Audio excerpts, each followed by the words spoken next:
Hi everyone, welcome to Lakshmi vlogs. ఈరోజు మన video వచ్చేసి కాళేశ్వరంలో జరిగే సరస్వతి పుష్కరాల గురించి. మేము అనుకోకుండా సడన్గా పుష్కరాలకు వెళ్ళాము. మార్నింగ్ 7కి స్టార్ట్ అయితే హనుమకొండలో 11కి దిగాము. అక్కడ మళ్ళీ స్టార్ట్ అయితే కాళేశ్వరం దగ్గరలో 1:30కి వచ్చాము. కానీ సరస్వతి ఘాట్ 4 కిలోమీటర్ల దూరం నుండి ఫుల్ ట్రాఫిక్ జామ్ అయ్యి మేము అక్కడే స్ట్రక్ అయిపోవలసి వచ్చింది. అలా మాకు చాలా కష్టమైంది.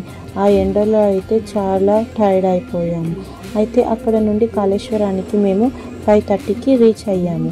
అక్కడ నుండి సరస్వతి ఘాట్కి ఫ్రీ బస్సెస్ అయితే గవర్నమెంట్ అరేంజ్ చేసింది.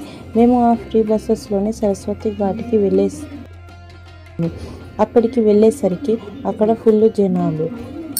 అయితే ఈ సరస్వతి పుష్కరాలు 12 సంవత్సరాలకు ఒకసారి వస్తాయి కాబట్టి భక్తులు కూడా చాలామంది ఉన్నారు. చూసారుగా మన తెలంగాణ గవర్నమెంట్ ఎంత బాగా ఏర్పాట్లు చేసిందో, చాలా బాగా చేసింది.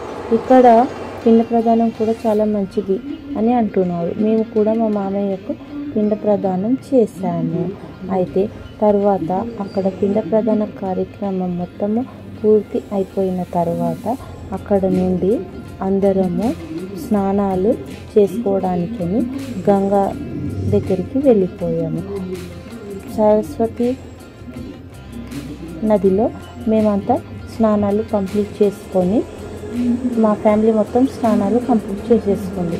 స్నానం కంప్లీట్ చేసుకున్న తర్వాత గంగాదేవికి 365 ఒత్తులతో హారతి అయితే సమర్పించుకున్నాము.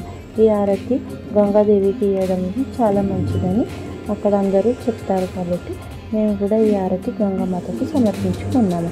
ఇక మేము అక్కడ నుండి ఫ్రెష్ అప్ అయిపోయి సరస్వతీదేవి టెంపుల్కి వెళ్ళాము. అక్కడ వచ్చేసి మేము వెళ్ళిన టైంకి వచ్చేసి హారతి టైం వరకు మేము అక్కడ చేరుకున్నాము. ఈ హారతి టైంలో చాలా జనాలు అయితే వచ్చేసారు. ఈ హారతి చూడడానికి అయితే చాలా బాగుంది.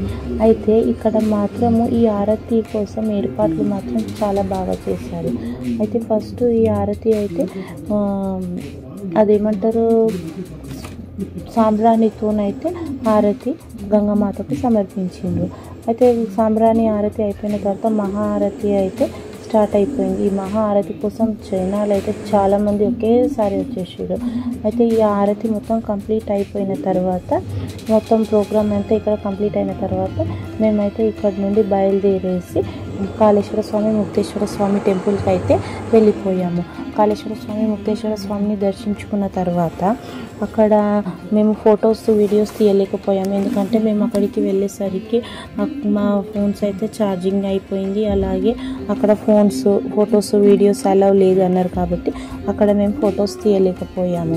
ఇక అక్కడ కాళేశ్వర స్వామిని, ముక్తేశ్వర స్వామిని దర్శించుకున్న తర్వాత మేము మినిమం ఒక 10 o'clock అట్లా అక్కడ నుండి స్టార్ట్ అయ్యి వెళ్ళిపోయాము. ఇంతే ఫ్రెండ్స్, ఈ వీడియో మీకు నచ్చుతుంది అని అనుకుంటున్నాను. Thanks for watching. Please like and subscribe.